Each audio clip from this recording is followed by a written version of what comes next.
I would like to say a few words about the church, how it's structured and how it functions. Now we believe, along with all the other Oriental Orthodox churches, that the Patriarch of Antioch is the head of the Church of Antioch. We don't believe in a universal head of the church. We believe the apostles established their sees locally.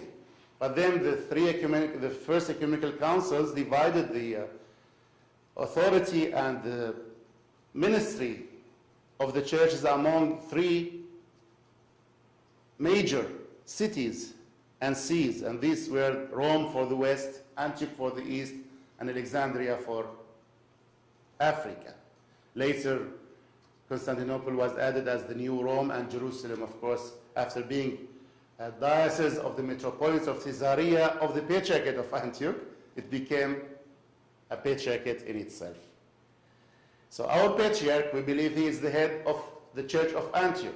Of course, we recognize there are other churches of Antioch. They have their own patriarchs. We don't claim that our patriarch is the head of the whole church in the world, but we do say that he is the head of the Syriac Orthodox Church of Antioch. With him, and he is, of course, the final authority in the church, he is the head of the synod. With him, we have dioceses that serve our people throughout the world. Now the church, yes, it was local in Antioch, but now it's becoming universal because there are followers all over the world that they need to be served and tended to, and the patriarch has to appoint bishops and archbishops to go and serve. I have a list of most of our dioceses here. I don't think I left any out, but in the Middle East we have 4 dioceses in Syria, we have 3 in Lebanon, we have 3 in Iraq, we have 1 in the Holy Land for what's today Israel and Jordan, and then we have 4 in Turkey. Now the Middle East alone used to have at least 140 dioceses in the Middle Ages. The successive campaigns of persecution and ethnic cleansing reduced our church drastically. There's a long list of persecutions that the church suffered. I cannot even mention them by name. It's very difficult and it's very painful also, but the last one was catastrophic on us, the 1915 to 18. We had in Turkey alone, we had 9 or 10 dioceses. They were reduced to 2. Then later was reorganized into 4 dioceses. So what's remained today is these dioceses that I'm mentioning. In Europe, we have 7 dioceses, I believe now. We have 1 in Holland, 1 in Germany, 1 in Switzerland, Austria, 1 in Belgium, France. We have 2 in Sweden and 1 in the UK. Germany most probably is going to be divided again into 2 dioceses because there's large concentration of almost 100,000 believers, mostly from Turkey, Southeast Turkey and Syria. And Australia. Now in Americas we have 3 and in Australia we have 1. Americas used to be 1 archdiocese of North America until my predecessor, the late Archbishop Athanasius Samuel, some of you may have heard of him, is associated with the Dead Sea Scrolls.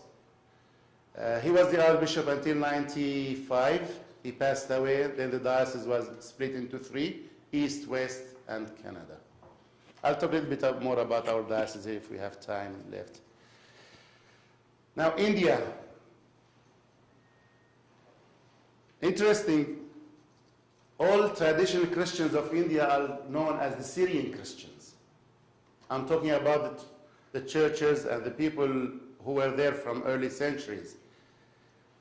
Their association with our church happened on more than 1 occasion. Started with St. Thomas going to India to preach using Aramaic language for liturgies there, having been from Jerusalem and from Holy Land, where Aramaic was the prevalent language.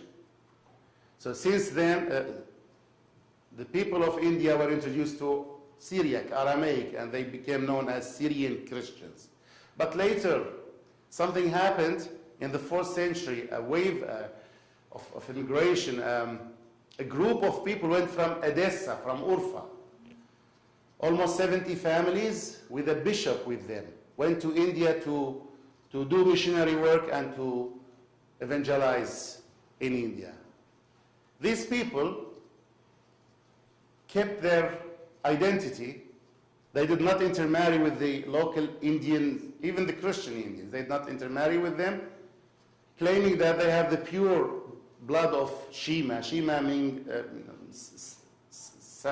land of the Semites, Sam, meaning they're from Syria and the Middle East.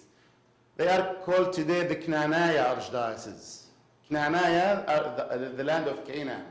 They came from the land of Canaan. They are originally from Edessa.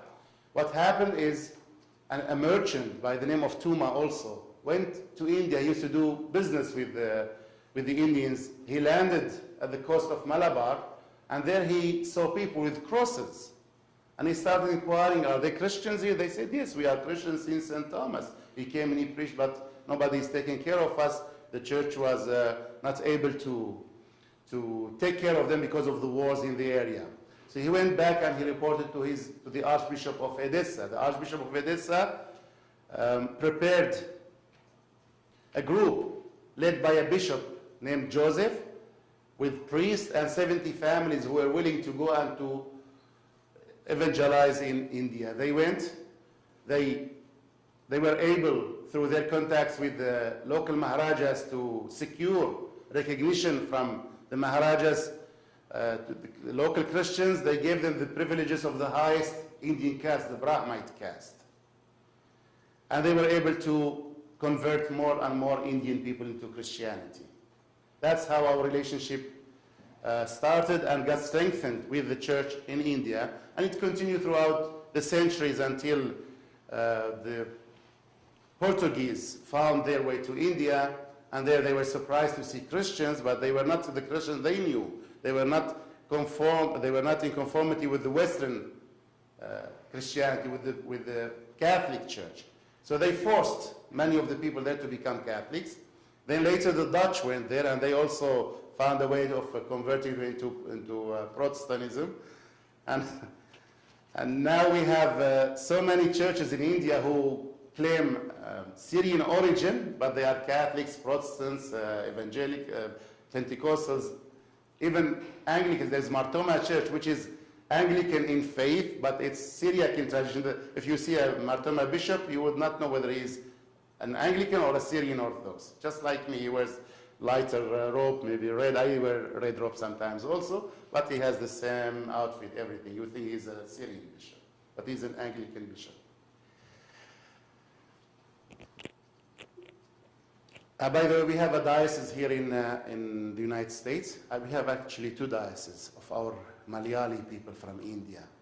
One is with the Patriarchate, one is with the Catholic State of India, which is schismatic now with the Patriarchate.